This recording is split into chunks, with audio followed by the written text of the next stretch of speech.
La passerelle de la Meurthe qui reliait la rue du Petit-Saint-Dié au centre-ville a été démolie le week-end des 14 et 15 août. Ce chantier spectaculaire a nécessité l'arrêt total du trafic ferroviaire durant ces 2 journées. Des navettes de bus ont été mises en place par la SNCF. Beaucoup d'anticipation puisqu'on y a démarré en décembre dernier avec différentes réunions de coordination avec la SNCF pour bien leur expliquer la méthodologie qu'on souhaitait mettre en place pour déposer ces différentes travées de la passerelle. Les tabliers qui surplombaient les voies ferrées ont été découpés puis déposés tout en douceur par 2 puissants engins de levage.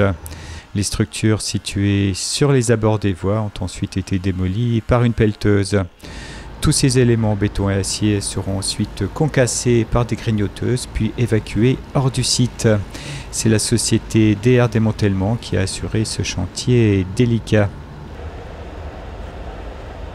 Installée après-guerre, cette passerelle était en très mauvais état. Sa fréquentation par les piétons était d'ailleurs interdite depuis 2015. Une partie de l'ouvrage avait été enlevée en 2019.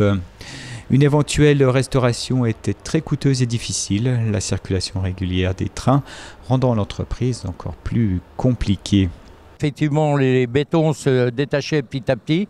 Il y avait déjà eu des renforts de fait.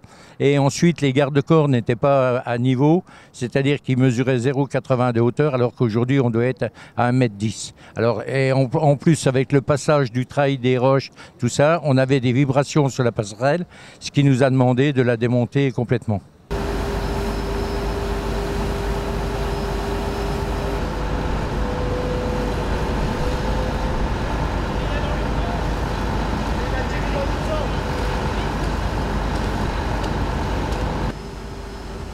La démolition de cet ouvrage va permettre désormais la poursuite du chantier du futur pôle multimodal.